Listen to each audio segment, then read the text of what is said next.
Good day, everyone, and welcome again to our IELTS lesson. In today's lesson, IELTS Advanced course, lesson 18, we will be practicing speaking part 2 and listening. Today's speaking part 2 topic is about saving money. Now, when was the last time you have saved up money for something? If you have saved up for something, you'll probably can answer this topic very well, which asks us to describe a time when we saved up money to buy something special. Now, buying something special here does not mean things only, but it could also be something material like traveling or like experience. So in this topic, we should say what we wanted to buy, why we wanted it, how we saved our money. So it means that did we work or did we keep small amounts of money every day, or did we do extra or part-time job? And finally, we have to explain how we felt when we finally bought what we have saved up for. Okay, so just a little review. Our main goal here again is to tell a good story. Now, which means that our opening must be natural with no memorized phrases like I'm going to talk about or I will tell you about. And after this, we have to develop our points very clearly. And as you all know, that these points are those that are found in the cue card. And finally, we give a brief ending or conclusion of our answer or speech once the examiner stops us after we reach 2 minutes. All right, and we can do this by giving a restatement, suggestion, or recommendation, and even prediction. Okay, now before we finally practice this topic, let us first study some useful words and phrases to talk about saving money. And here's the 15 words and phrases we should study to use them to talk about this topic. Okay, now the first word here is frugal. The word frugal is to describe a person who is economical with regard to food or money. Now, when I was younger, my parents raised us to be frugal. So they constantly told us to save money for the rainy days, right? So in fact, in these trying times, especially during the COVID outbreak, I managed to stay frugal. Now, this word is also the same with the word thrifty, which is our next word, which means our way of using money carefully and not being wasteful. This means that as much as possible, we only have to buy what we need and cut down or abstain unnecessary expenses. Okay, so last TED holiday, I noticed that there are many regular customers tend to be bargain hunter.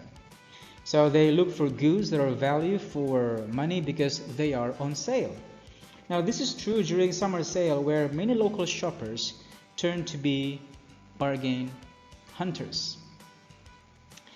And however, if we shop and we are not willing to give our fair share what we have and share what we have, we can be called stingy. So that is why it is okay actually to be thrifty, but not being stingy. Now, this word is very similar to a word cheapskate. So these persons will never or hardly ever give their fair share. This is true actually when I was at the university. I had roommates who had money to spend when, for example, binge drinking or binge movie watching, but could hardly pay the room rent. So that is why if we want to give our fair share, despite some difficulties in managing our finances, we have to cut down the unnecessary expenses like buying, saving electricity, water, or cut down on buying unnecessary things. Okay, so Now that we are done with learning these new words and phrases to talk about money, let us now move on to taking down notes of our answer. And as you have learned in many previous lessons, we can do this by using the window method. Yes. Now, during the 1 minute preparation time, we have to draw a cross on a sheet of paper and write on top of each quadrant the keywords in the cue card. So, for example, here in this topic, we write at the top center, save money. So write it there, in here. So let me show you. All right. And next is we have to the upper left of the quadrant, we write what we want to buy, these parts, and why want it. At the bottom here, at the bottom right, how save, and at the bottom left, we write the keyword how we feel after buying. Okay. Now, after we have outlined the keywords, we now proceed to note taking. So we have to take notes of our answer to each prompt in the cue card, such as this in the example. So we have here travel package tour abroad, dream of traveling outside my country, work, save money every month, cut down some expenses. The feeling is excited, feeling accomplished, learn the value of delayed gratification.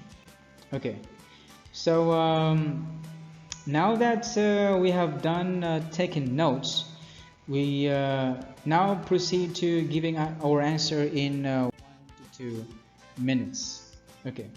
As we have learned in our previous lessons, our goal here is to converse as natural as possible.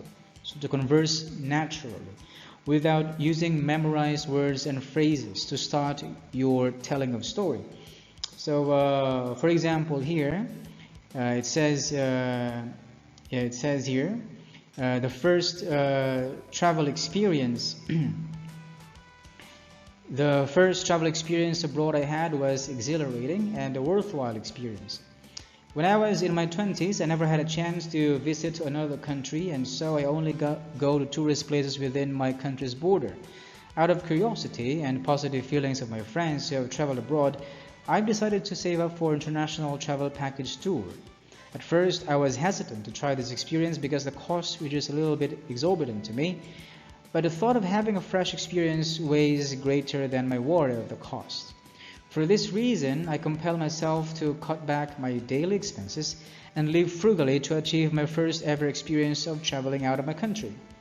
Obviously, it wasn't easy to change my spending habits because oftentimes I needed to decline my friends' invitation to hang out in the pub, get sumptuous meals, or I even had to control buying personal stuff. It took me nearly 3 months to accumulate enough savings for this trip, but when I finally bought a travel package tour, the feeling was extraordinary. I felt overjoyed.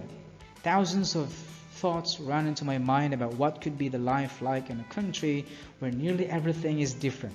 The lifestyle, language, food, culture, and all.